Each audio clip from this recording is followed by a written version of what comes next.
What's up? This is Chris, the Stat Guy, and welcome to the Stat Guy Show. I think that's one thing that we do good at is putting on a show. We live on the Statman Show, and I know people and powers that be, I know that you watch this show.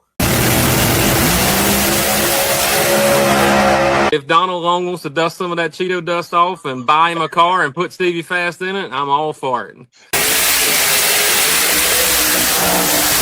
So when the Stat Guy came out and started doing all this for us, man, it's amazing to see all the different stats, and it's stuff that helps you out.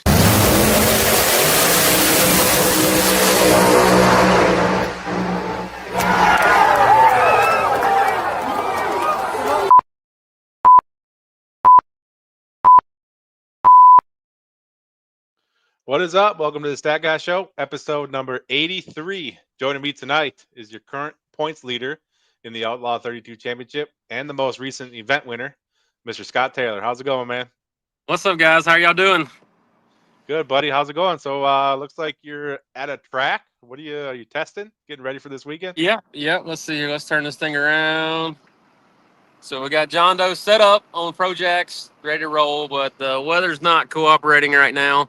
Hopefully tomorrow we can get back to testing and try to get John Doe back as a front runner like it used to be. So right now I'm a little behind. We've been focusing on Little Goldie, and John Doe's been on the back burner. But hopefully within 3 days we can turn that around. We put a new power plant and bigger blower, trying to step up. We just hadn't done any upgrades to the car in 3 or 4 years, and it was finally time for some upgrades, and hopefully we can dial those upgrades in pretty quickly is what we're hoping for. Yeah, it's been a minute, huh, since you actually raced John Doe? When was the last time? Far as competitively, really trying, it's honestly been several years. I've brought it out. I brought it to Canada and just run it the way it's set, and I went to Outlaw Armageddon, but I didn't get to test for any of those races. I just sort of brought it out and had fun with it, I guess what I'm saying. But actually making test passes and changing stuff and trying to improve the program, I haven't tried to improve that car in 5 years. So Wow. hopefully the improvements we made, the upgrades, hopefully they improve the ET, because it was running pretty well. We just needed another tenth or so. Yeah, I suppose. If I can squeeze a tenth out of what it used to run, I think it'll be a front runner. Nice. I'm sure you will. So after this long weekend, have you caught up on any of your sleep? Well, I stayed up so long. I guess it seems like that always happens when you stay up 36 hours or so. But I got under the weather a little bit, and so I drove for a few hours, and I just pulled over and went to sleep. And I slept for about 12 hours straight, and then starting to feel a little bit better now. But I definitely got a little bit of a head cold and had to sleep it off. But it was totally worth it, though. I mean, we stayed up all night long fixing the car, and somehow, some way, left out of there number one in the points with an event win, it just blows my mind. I've been chasing this deal for eight seasons on just at the track stuff, and this is the first time we've ever been sitting in the number one spot. We've been set number 3, number 4 for 7 years straight, seems like. But as you know, the stat guy, man, statistically, we've never been in the number one spot. Right. There was one season, I think it was season 3. Man, it was so long ago, where I think it was you, Lizzie, and Ryan. Maybe Kai was in there too, but it was getting to the end, and you all had a legitimate shot at the championship. I want to say that was like season 3 or 4, something like that. Yeah. But yeah, last season we had a really good shot at it. Last season too. Yeah. We just when we got beat in the second round, we had a shot at winning the whole deal last year, and we had a converter failure, and it blew transmission fluid everywhere. But outside of that, never actually landed in the first spot, not even for a week. So no matter what happens, if somebody pries me out of this number one spot, I'm just ecstatic about being in it just for a few weeks here. So yeah. Well, congrats to you, man. It was awesome. I mean, as far as earning it, you definitely earned it. There was no easy way about it the whole weekend. This, like you said, this was your 3rd career main event win, which actually puts you tied for 8th all time. It's funny how every time we had talked earlier, in the past couple of years, it was like, when are you going to get your first one? And all of a sudden, you've gotten 3 in a short period of time, and all of a sudden you're tied for 8th. Does this one feel different than the others? Does this one feel like you earned it A- more than the others? How about just talk about the experience from winning this one? Absolutely. The first one, I always tell everybody, no matter what, the first one was pure luck. Um, the second one we earned, and man, this third one, it hits home even more, and it means more to me. With this car, the tribute car, my dad riding on the dash, staring at me every pass when I go to stage. That's the last thing I look at is my dad on the dash looking back at me. Um, it's been awesome, to work through blowing a motor up on Friday. We replaced blower, motor, transmission. We checked the rear end, checked the drive shaft. So every piece of the car we went through on Friday night, and we didn't have an easy path. I mean, this weekend, Friday night we run Clay Cole, one of the fastest cars out there. We run Kai Kelly, Paige Coughlin. Um, you know, just a handful of super fast cars, and we was able to get it done. So it's huge. I don't know how, but each event win means more to me than the last one did. Right. I hate to say, I hate to look at what ifs. Obviously, I'm stats. I'm about the facts. But like, I look at back at that beat the champs. You won the first round, and you didn't get the lucky chip. So just think, if you would have got the lucky chip, how your night would have been totally different. The weekend would have been all, you know what I mean? Probably would have been a completely different weekend if Yep. you'd have just drew the lucky chip Friday night. But either way, it Yep. worked out for you for sure.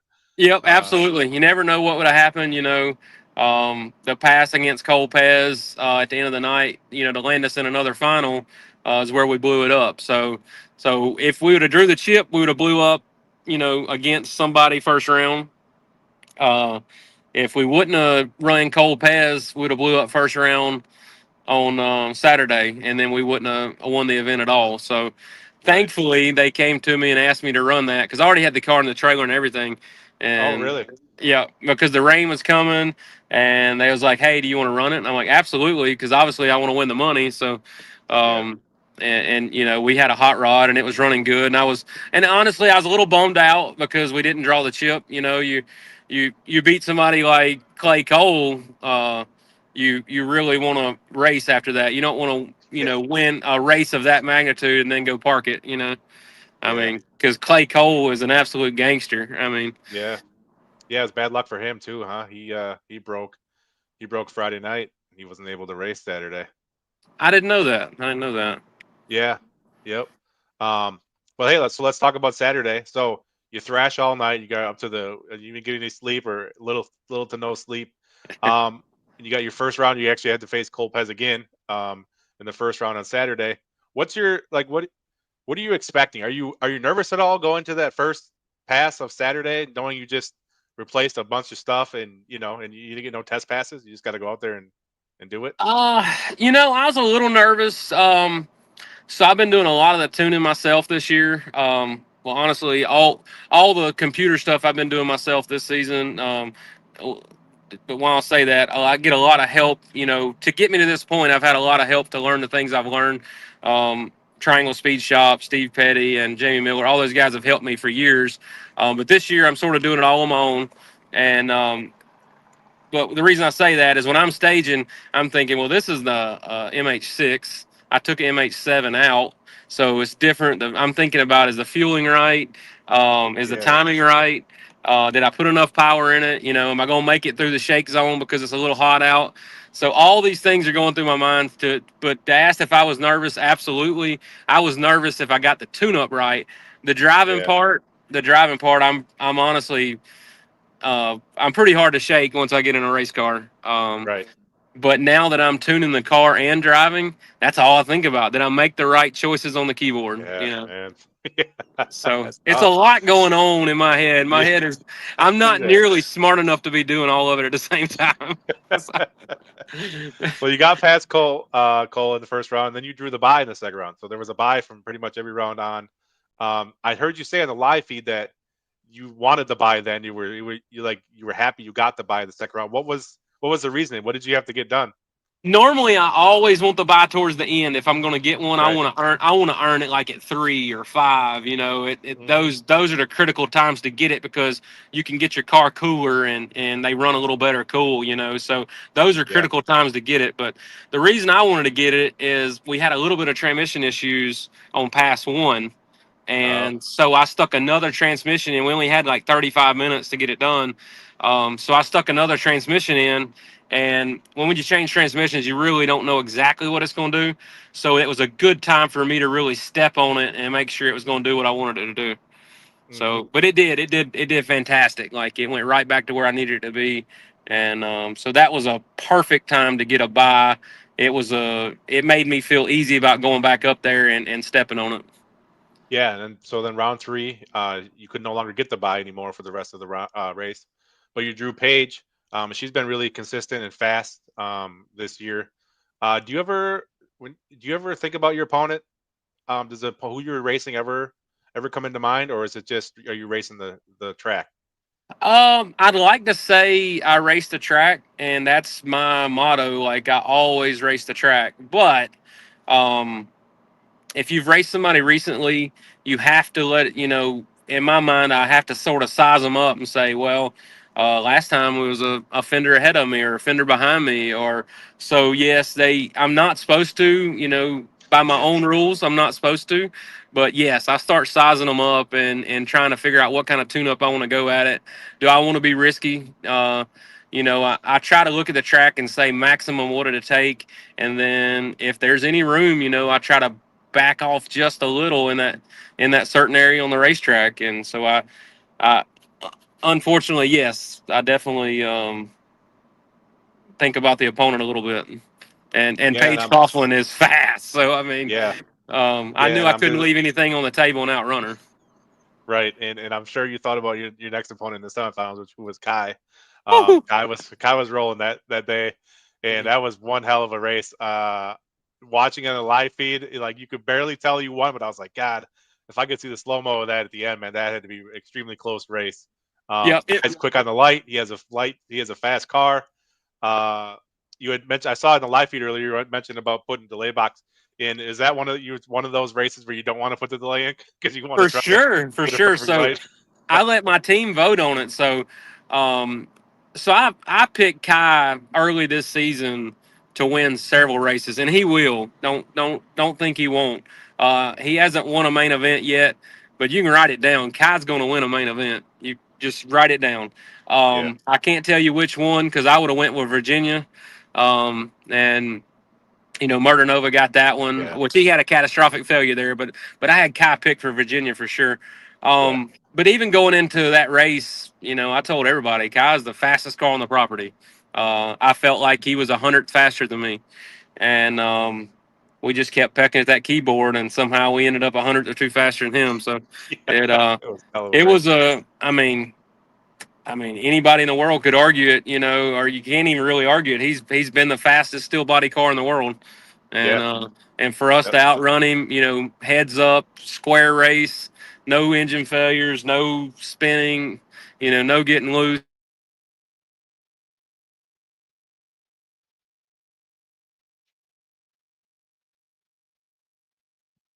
He's a great competitor for sure. Yeah, definitely. Now, so you made an extremely fast straight pass against Kai, and you go into the finals against Rankin, who just he actually got a buy into the finals. Um, so my question to you is, knowing how close it was with Kai and how fast you just ran, um, are you turning it up at all for the finals, or are you just trying to make the exact same pass you made in the semifinals? It's funny you asked that. So I built another tune-up, and of course, I try to turn it up a little bit. I just massage it in a few little places. That's what we do. It don't matter how fast we go. We take the computer and we pick it apart and we try to find the next place to go faster. And my crew came in. They said, "What are you gonna do?" I said, "Well, I'm gonna try to go about 200s faster." They said, "You don't think if we made the exact same pass it would win?" And they said, "If it can beat Kai, can it beat anybody else here?" I said, well, I think y'all got a great idea. And I closed the laptop. So I left the exact same tune up in it Nice, for nice. Kai. And And my team, they were pretty reasonable. Normally they tell me send it hard, send it whatever you got. Yeah. If it shakes, we'll own it, And Right. but this time they're like, I think we ought to leave it, so I left it. I mean, Yeah. as hard as my team works, if they tell me to leave the tune-up alone, I listen to them. Nice. Yeah. That's good teamwork. Yeah. It's one of the first things I thought of when you raced Kai and you won. I was just like, I don't think Scott should turn it up here. I think he should No, just try to you're run the right. same pass and just Normally be I good. would have. Every pass I turn it up, Yeah. and I said, I mean, that gum, Kai's the fastest car in the country, and if we can outrun him, why? Yeah. Anytime you turn it up whether it's a 1 degree or a quarter degree or an RPM here or there, if you do anything differently, you're chancing it because we're on the edge Yeah. already. Right. And great question, by the way. I mean, not many people would think about that, but that definitely happened in my pits. Crossed my mind about turning it up or not, and we did not turn it up. Nice. So Scott, I got a graphic to put up here. It's just the graphic people can't see. It's probably too small, but you're obviously the points leader, right? You're winning, but you're 120 points over the second place guy. But the most telling statistic in this graphic for me is the amount of round wins you've accumulated already so far this season, between Outlaw 32 and Beat the Champs. You have 15 round wins. You have almost double the amount of round wins as a second place person. You've been to 4 out of the 6 finals. Now I don't want to jinx you, okay? Because I like to jinx people on my show. I say something and then it doesn't happen usually the next race. But the start of your season, man, this is like, it reminds me of Ryan Martin in season 5. And I don't know if you remember how much he dominated season 5. But he was like in every, whether it was the grade 8 or the invitational, he was in like the finals of one of them every single week. Now you have a brand new car, and this is the start of the season. But what do you think? What do you think? Why do you think you've been so great already to start the season? Man, I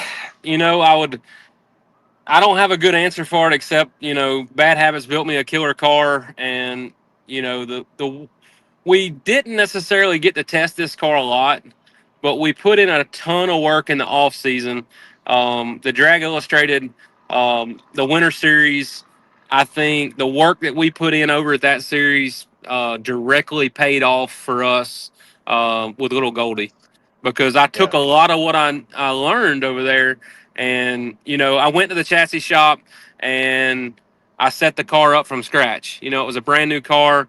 Every shock, every spring, every 4-link, I did all myself, me and my crew, and from the first tune-up to the suspension and computer, we did in-house ourselves, and it was all stuff we learned over the years. Triangle Speed, Steve Petty, Jamie Miller, Jody Hadley, those guys have shown me so much over the years. And my buddy Jody Hadley told me a long time ago, he said, you're like a sponge. And I truly am. Like, if somebody shows me something that makes sense, I'll never forget it. And Yeah. so I just try to keep those things close to me, and it has a little bit of everybody in that car. I'll say that. There's stuff I learned from Jamie. Every guy I mentioned, definitely Craig Richard. I just bits and pieces from everybody's in that car, as far as tune-up, suspension, how the car's built, and so I pretty much just owe it all those guys. It's not really me. It's what all my friends have taught me. Yeah, man, you've been on a tear. It's awesome to see. So this past weekend in Ohio was the 3rd straight all ProCharger final we've had to start the season. Shout out to ProCharger. Heck, yeah. Why do you think we haven't seen a screw blower in the final yet? Is it just the consistency that the ProCharger offers? Well, I mean, honestly, I think he's had a little bit of bad luck. Not to take anything away from any of the other guys, but Kai is the strongest, screw team in my opinion. And I think he's had a little bit of bad luck. Mm-hmm. I think that Screw probably has the upper hand on horsepower level. It seems like maybe the nitrous. Ever since we bolted that nitrous express kit on there, man, it's been flying. But seems like the nitrous sort of squared us back off with a Screw. Yeah, Without the nitrous, I think the Screw would have run over the ProCharger. I got you. Just Yeah. because, I mean, the overdrive and stuff, Mm-hmm. But nitrous and ProChargers work like peanut butter and jelly. I mean, they go together great. Now you Um, didn't start the season with nitrous though, right, Scott? For the no, I did Famoso not. race. I wish I would have. You know, I got beat by inches at the first two races with no nitrous, and Oh, I didn't have time to get it on there. Like, the Formoso was the first no prep pass for me. oh wow, that's right. Yeah, yeah. So you So, didn't have it at Virginia either, huh? so after Kai beat me by a few inches, I went to the trailer and I took my 15-minute breather to gather my thoughts and figure out what I was going to do with my life. And and then so I decided I was going to go turn some nitrous on in the second chance race. And then Okay. we sped up a lot at that second chance race. And then so I was so excited to come to this race because we learned a lot in that second chance race. Yeah, I bet. All right, that's good. That's good. It's good to hear, man. So this weekend, let's talk about this. Switch some gears here. Hop into John Doe. We do some small tire action. Um, so we're going for $100,000 this weekend, which I don't know the last time you raced for $100,000 was, but it's probably been a while, if Yeah. ever. Um, what are you expecting from this huge 128 car field going for $100,000? What do you expect for this weekend? I have huge expectations of this being the biggest, baddest 28-inch tire race in the world ever, not just this year, in my opinion. I don't care what anybody says. Show me 128 cars, 100+ cars racing for $100,000 anywhere, anytime. I mean, I know there's been $100,000 payout, but 100+ cars racing for $100,000, biggest small tire race in the world that I know of. So, if there's another one out there, tell me about it. I'd love to watch the video. But I'm super excited. Every car that's going to be there thinks they have a shot at winning, and any car that thinks they have a fast car is going to be there. So it's Yeah. going to be bad. Like, it's going to be bad fast, and I'm just curious to see who wins this thing. I hope we're there at the end. But if we're not, if I go out first round or second round, uh, or fourth round, this thing is going to be so many rounds. But if I'm not there at the end, I can tell you I'll be sitting in the stands cheering everybody on, because it's going to take a gangster to win this deal. For one, keeping a car together. For two, going stupid fast all day. So it's I'm going to touch on your talking about how big it is. I agree. I think it is the biggest with the combination of $100,000 and 128 cars, plus the the drivers who are racing in it. So this is not a knock on any of the small tire guys who do it regularly, but the fastest big tire no prep drivers in the entire world are racing the small tire event too. So it is the baddest of the baddest, in my opinion, racing at one event, which I have never seen that before. So Absolutely. I mean, there is winners and champions, and the best of the best. This is the elite of small tire coming at each other's throat this weekend. yeah, And I'm for telling sure. you, everybody's testing. Everybody's coming with a thought that they're going to bring home the bag with $100,000 in it. And literally, we're out here in a rainstorm, getting ready to test, because I'm telling you, everybody wants that bag. No, everybody's testing too. Some people stayed in Ohio. People are testing this week. Yeah. Everybody's coming for that money. It's going to be Yep. exciting, man. For As sure. seasoned as you are, Scott, I know you haven't raced small tire competitively in a while, but you were really successful racing small tire, especially with John Doe. What are your expectations for yourself coming into this weekend? Um, you know, I try to be real, but also optimistic. I'm not in the best spot right now with a car, but I hope within 3 days here I can be. Do I think do I think it's possible I could win this race? I do. I think it's going to take a lot of luck, and I'm going to have to figure a lot out every single pass and get faster every single pass. My car is older. I wish my original plan for this race was to take little Goldie and put on 28s. Um, but I ain't touching Don't that mess with it. car. Yeah, don't No. mess with it. So I was planning on having a 500-pound lighter car. Uh, I mean, this thing I have is a sled. It was built in 1992. it's had no chassis updates whatsoever since 1992. Wow. We've built about 10 different sets of headers for it and a couple different sets of wheels, but it's still a 1992 Oldsmobile Cutlass. But to answer your question, is the optimistic side of me says we're going to come win that race. The realist side, man, if we can come be competitive and make it deep and hopefully get a slice of that cake, and pick up some money, I'll be extremely happy.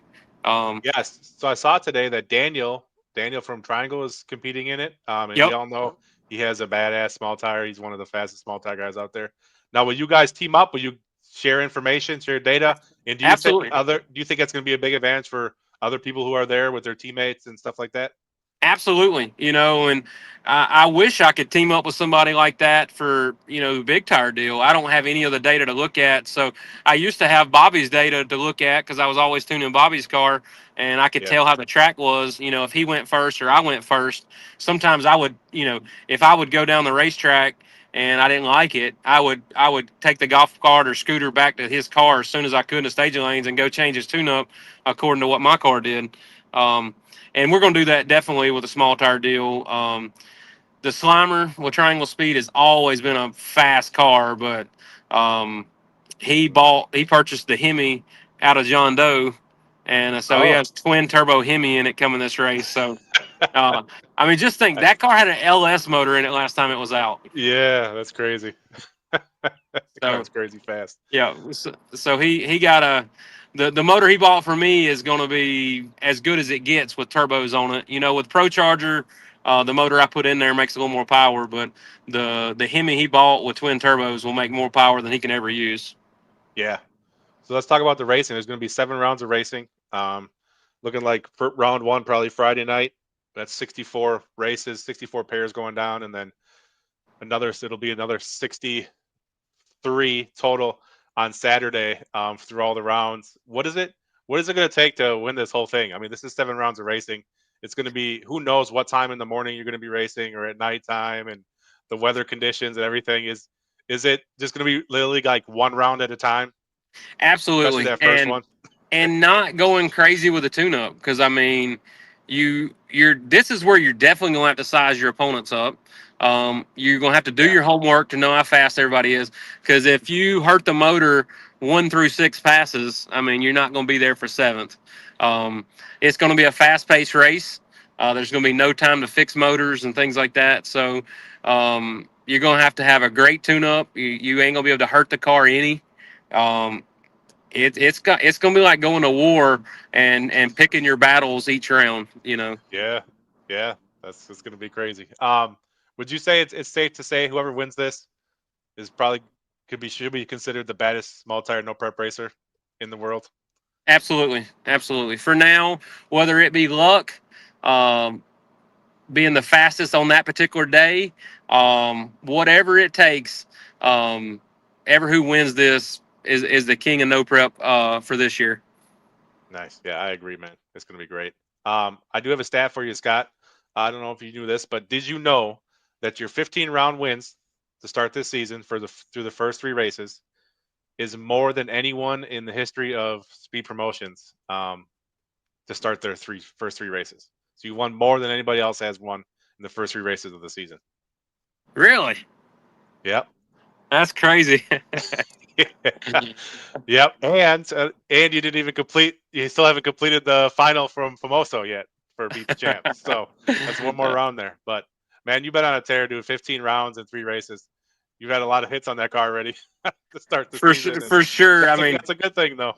I've only had it in my possession for a few months, and man, I got 26 licks on it already. So it's going fast, but that's insane. Thank you for that stat. That's and dude, thank you for everything you do for the sport. I recently seen where you're going to be doing some stuff with Drag Illustrated, and I think Yeah, excited about that. that is just an all-star matchup between you and them. I've always thought a lot of what you do and what you share with us, and it means more to all the racers than you'll ever know. Being able to take a look at those stats. I appreciate that, Scott. That means a lot, man, especially coming from you, buddy. Thank Yes, you. sir. If you want to, we'll take a couple of quick questions if anybody has any questions in the chat. While we're waiting, though, I do have one more question for you, Scott. I know we're in the heat of the no prep season, but I was looking at you're putting your cars away in your new building and stuff, and I see your Pro Mod sitting there. When is the next time we're going to see you race your Pro Mod this year? I haven't even called West Buck, but it's going to be at the Drag Illustrated Winter Series. Okay. They treated us so nice down there. The whole, there was a few people that resented us being there. But I'm going to say by race 3, they knew that we came to race and not just to come hang out and do a show and tell, So everybody there was super nice, super friendly. And honestly, everybody there was my kind of people. I enjoyed talking with every person there. Um, from Antron Brown to Stevie Fast to all those guys are just a pleasure to be around. And I am looking forward to going back there. And honestly, we sold a lot of trailers and stuff there. So if you're looking for a trailer, hit me up, righttrailers.com. Those guys, they definitely like trailers, like stackers, motorhomes. Yeah. And so it's a pretty good fit over there. And I was able to service some trailers while I was there. So it was a good fit for sure. I'm looking forward to going back. Nice, man. That sounds like a great time. I'm definitely going this year to at least one of the races. So Thank you. I'm excited to see you race your Pro Mod. Yep, for sure. The Keys Superstores Pro Mod is definitely setting on go, waiting for that race. Nice. We do have a couple questions here. Mark wants to know, do you think the no rules this season has made a huge difference? Would you add rules if you were running the show? I would. I do think it made a huge difference. This is probably the first time that I was not included in the rules in 7 years.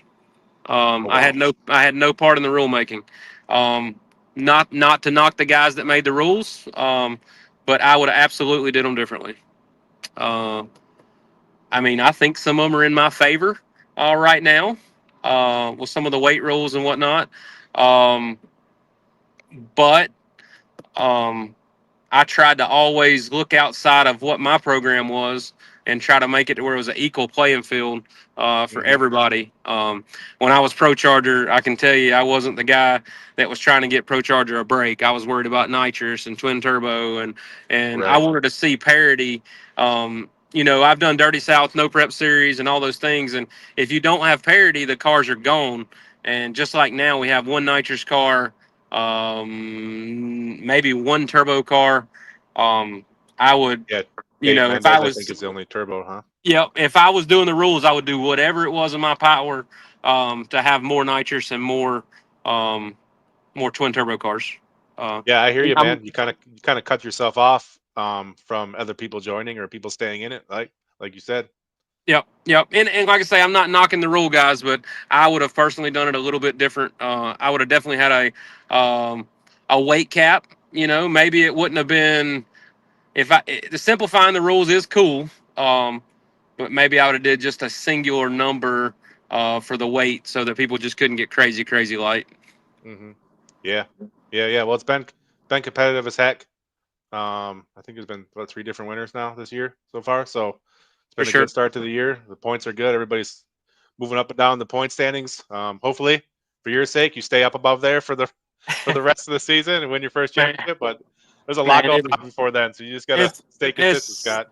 It's so much going on. It's going to take luck, and like I said, I'm in the spot right now, and they can physically take it away from me by beating me, but they can never take away the fact that I got to that number 1 spot. So That's right. I'm happy already. Whatever happens. I'm going to show up at every race, and I'm going to do everything I can do to stay up there. That's awesome, man. Well, as always, Scott, I don't want to keep you all night. I know you got some testing to do to get ready for this small tire race, but as always, I appreciate you coming on the show, buddy. It's good Awesome. talking to you as always. And I wish you the best of luck this weekend.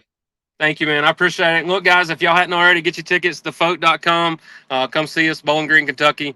The baddest of the bad will be there. I guarantee it. And I'm looking forward to seeing all you guys there. Awesome, Scott. Thank you so much. Thank you, buddy. Have a good night. You too. See ya.